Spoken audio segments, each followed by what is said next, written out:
అబ్బబ్బా! నిన్న ఏమంటే ఆఫీసోడిచి బయటకెళ్ళిన్నో, కాలు బయట పెట్టుడే లేటు. ఏం వాన, ఏం వాన. దొంగోడొచ్చినట్టే సడీ సప్పుడు లేకుండా దంచిడిశేసింది. ఇగ మన పట్నంలా కొన్ని జాగలల్లనైతే రోడ్లు మొత్తం చెరువులైనట్టే అయిపాయే. ఇది మన తాననే అనుకున్నా. అంతటా గట్లనే ఉన్నది. మళ్ళ వానకు ఉన్నోడు లేనోడని ఎరకనా చెప్పుండ్రి. ఎవ్వలైనా సరే గిట్ల వరదలొస్తే తిప్పలు పడక తప్పయి గదా! ఇంకెన్నొద్దులు పడతాయో గాని 2 దినాల సంది రికాం లేకుట పడతనే ఉన్నాయిగా వానలు చల్లగుండా. అరే అప్పుడప్పుట్లనే దంచిడిచేస్తుంది. మళ్ళా మామూలుగా కూడా కాదు, రోడ్లు మొత్తం చెరువులయ్యేటంత పడుతున్నాయి వానలు. మన తాననే కాదు, అన్ని జాగలల్ల పరిస్థితి అట్లనే ఉంది. అసొంటప్పుడు జాగ్రత్తగా ఉండుమని చెప్తానే ఉన్నారు కదా. మళ్ళా వాన ముంగట చినిగిపోయిన అంగేసుకున్నోడు, కద్దరంగేసుకున్నోడు అందరు ఒక్కటే కదా. ఎవరైనా సరే నీళ్లు నిండితే ఇరికిపోవాల్సిందే, తడుచుకుంటా తిప్పలు పడవలసిందే.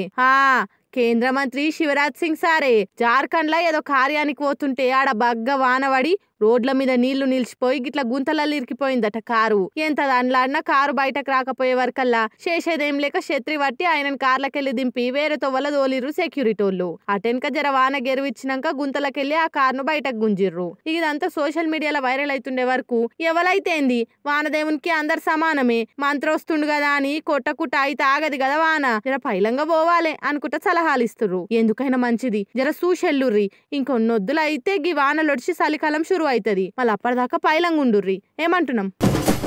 రేషన్ బియ్యానికో కారటు, ఆరోగ్యశ్రీకో కారటు, పింఛనికో కారటు, బ్యాంకుకో కారటు, ఇట్లా ఏడికోయినా దానికో కారటు ఉంటేనే నడుస్తుంది. గిట్ల కాదు, అందరికి ఒక్కటే కార్డు ఉండాలి. అందులోనే మన డీటెయిల్స్ అన్నీ ఉండాలి. 10 కారెట్లు అక్కర లేవుకుంటా ఎట్లా చేయాలని చెప్పుండ్రి. అదే చేద్దామని సీఎం సార్ ఆఫీసర్లకు ఆర్డర్ ఇచ్చిండు. ముఖ్యంగా ఆరోగ్యానికి సంబంధించి ఇంటిల్లాదులందరికీ ఒక్కటే కార్డు ఇచ్చి అందులోనే మన ఫ్యామిలీ హెల్త్ గురించి అన్ని వివరాలు ఉండేటట్టు చేయాలని ఆలోచన చేస్తుండట. సీఎం రేవంత్ సార్ ఇప్పుడిప్పుడే తనదైన మార్కు పాలన చూపిస్తున్నాడు. ఇప్పటికే హైడ్రా తోటి అందరికీ హడలు పుట్టిస్తుంటే ఇక రాష్ట్రంలో ఆరోగ్య రక్షణ కోసం ప్రతి ఒక్క కుటుంబానికి ఒక డిజిటల్ ఫ్యామిలీ కార్డు ఇవ్వాలని చూస్తున్నాడు.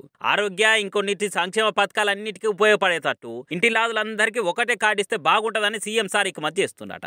ఈ ఫ్యామిలీ డిజిటల్ కార్డులో ప్రతి కుటుంబ సభ్యుని హెల్త్ ప్రొఫైల్ ఉంచడే కాకుండా లాంగ్ టర్మ్ లో వైద్య సేవలకు అక్కడికి వచ్చేటట్టు ఉండాలని సీఎం సార్ ఆర్డర్ చేసిండు. ఇక డిజిటల్ హెల్త్ కార్డులు ఎట్లా చేయాలి ఏం కథ అన్న దాని మీద నిన్న మంత్రులు పౌర సరఫరా శాఖ ఆఫీసర్లతో మీటింగ్ పెట్టి ఈ నిర్ణయం తీసుకురట.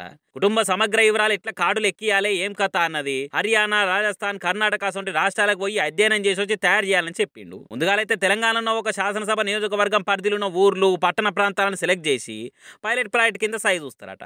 అటు ఇంకా రాష్ట్రం అంతటా అమలు చేస్తారట. ఇక అది వచ్చినాక కుటుంబానికి ఒక కార్డు ఇస్తారట.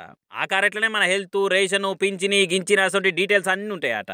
ఇక ఇదే కనుక అమలైతే ఇది కూడా మంచి విప్లవాత్మకమైన మార్పే అయితే అంటున్నారు సీఎం సార్ ఆలోచనను మెచ్చుకునేటోళ్ళు.